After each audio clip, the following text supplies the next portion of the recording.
Hello and welcome back to Good Game Nation, where we bring you all things TCG. My name is Preston. I'm here with Sam. Say hello. Hello, it's a lot of fun in One Piece right now talking about Meta Monday. Yeah, we had a huge tournament in Japan. I believe it was Hiroshima. It's the first of their championship series qualifiers. Um, and it's also the first big set four tournament. And let's just jump into it because I'm really happy with what we've gotten out of this tournament so far. Absolutely. We do have some familiar faces, of course, but we do have some new faces.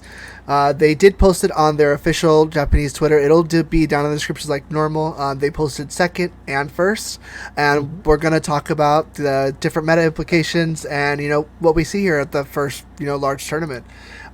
Second place was Queen. This might look familiar. If you watch our channel, we covered something very similar just last week. It's nice to see it translate this early on in this meta. Yeah, I'm really excited to have seen a bunch of lists that equated to basically this list and cover that early so that people can see that this is a force to be reckoned with. We saw it, we called it out last week, and then it gets second. I want to like at some point dig deeper, and I haven't watched the match to see if there was anything that this list could have done to beat Whitebeard.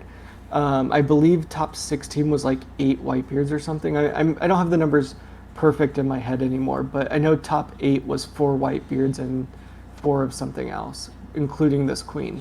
So they were fighting an uphill battle the whole way through, with multiple Whitebeards in their path, and they just didn't finish out the last one. So I really need to go back and watch that match because I'm sure it was super exciting to see a new leader take on Whitebeard, which we've talked about a lot here and how much we're so tired of Whitebeard. Um, and the exciting thing is Whitebeard's ever evolving also. So we'll get into that when we talk about the first place list.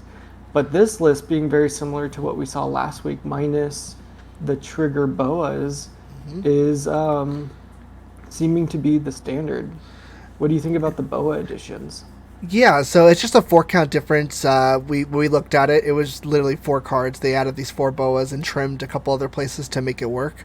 You're able to stack your deck. You're playing the Peronas, you're playing the Dofis. You're able to put the boa where you want it. So if you're gonna put a card from the top of your deck to your life, you can make it this boa.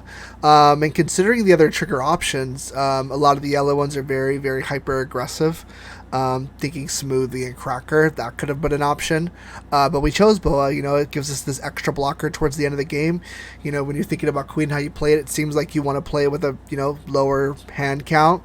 So having this extra blocker at the end of the game is crucial. It could be very crucial. So I love this alteration. We could see hyper aggressive ones maybe later on with a little Smoothie and Crackers. We don't know. I think this queen has a lot of potential. It's still its first, iteration in this tournament, and I think it has a lot of, interesting cards that it can play. Maybe it'll change this matchup, but again, we're competing with this juggernaut that has been dominating for 3 sets now. So having this, new challenger appear is this early on is just wonderful. Yeah, it's great to not have a Whitebeard v Whitebeard finale. And this one introduces yellow to the top position as well. Yep. I don't think the Japanese side had any top 2 yellow I think a leaders. couple categories, maybe. They did well, but I don't know at this scale. Like this is their No. biggest tournament that they have Yep. currently. So I don't know if they had any that high up. So we're getting yellow cards finally to be in that upper echelon of colors. You just have to tack it against the blue cards, which are incredible. hmm Being able to have a 2K counter like Kaya that also can draw cards is great. Soga King is incredible. We'll gush about that all the time. Mihawk making an appearance after being, I feel like, fairly missing out of set 2 and 3 is great. And I love the iteration of I'm going to play good cards with this leader and not play the Plague Bullet thing that they released with this leader. Right. So really excited to see it. Yeah, this early on, this is wonderful. We have a lot of time to really adjust and really stick it to red. That's the goal here. No, but we do have Yeah. to talk about the first place, of course. Ta-da, shocker! It's Whitebeard. We've seen a lot of iterations of it. We've went through Strawbeard. Strawbeard was a really fun version in set 2. Set 3 primarily was, a lot of strength, tanky, strong Whitebeard members with the iteration of Marco. And this iteration's different now. We're seeing a little different cards count wise as well. Some cards that we're really accustomed seeing, especially in set 3, are not here. So, Preston, what's the biggest change here? Well, I'm only seeing 4 out of 8 Marcos, which is exciting to see that we're moving away from an 8 Marco meta, because last meta forced our first ban list with Boat having to go away, Moby Dick having to leave, and moving even away from extra Marcos is crazy.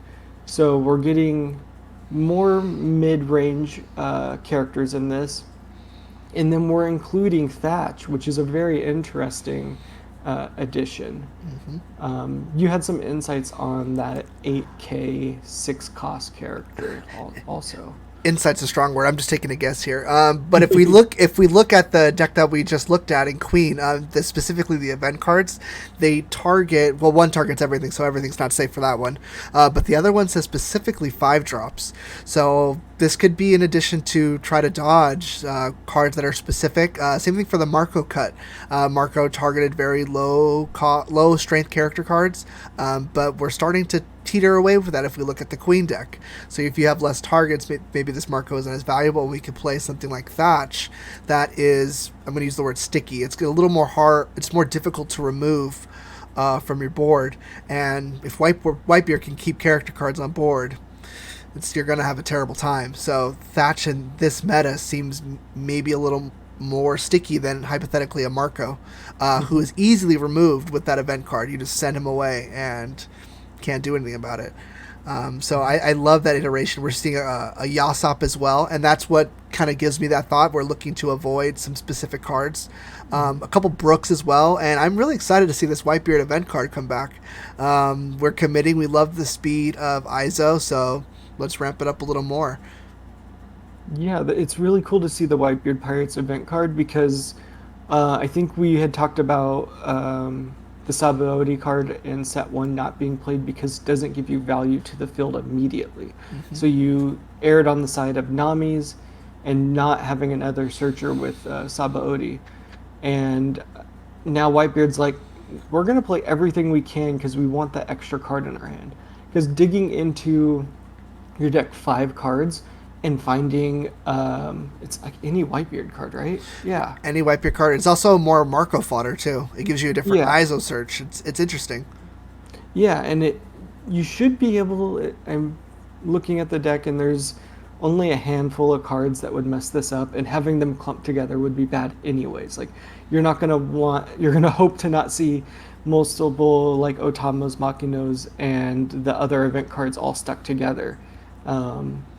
And like if you pass on Yasop, hopefully you're picking up Thatch instead.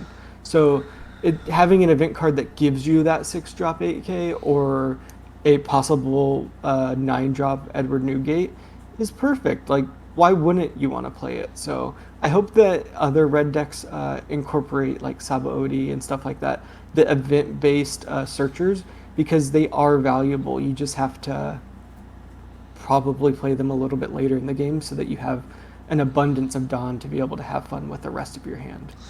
Yeah, I think the Marco trash for me is just that's enough icing on the cake. Like this might not work here, but it's gonna bring my Marco back alive. So I really like that addition. I really like that Whitebeard is showing more and more growth. He's definitely still going to be a contender for this season. I don't know for their whole iteration, because we do have a lot of new exciting leaders that we haven't really had a chance to talk about yet because Queen has been stealing all the light, man. God. Yeah, I'm happy the little Eggman is being able to contend in such a high, like you've had so much time to be good at Whitebeard, Yep. and having Queen jump in like several weeks after release is great. And hats off to the pilots of these decks, Absolutely. being able to take them to the highest level of play. Yeah. Congratulations. Yeah, early meta tournaments are wild too because you can run into basically anything. Like anything's really on the table. So hats off to you. It's really impressive, especially having the grit to take something like Queen. And I love seeing a lot of these builds be really similar. We're on a lot of the same pages. It's really cool this early on. Yeah, it's great. Yeah, and that does it for this week's Meta Monday. Diving into set 4. Let us know in the comments what other leaders are we having a lot of success with Queen. Is Whitebeard still the top guy? What other leaders are in this mix? Let us know down below. And if you're still here, please consider doing the YouTube things like comment, subscribe, and we will see you in the next one. Please. Bye bye. Bye bye. It's nice when the buttons work. Stupid Stream Deck. I was gonna say, when do we get a Dofi topping or a VV topping or something crazy? I would love to talk about a VV. That would be so much fun. Next week. I hope so.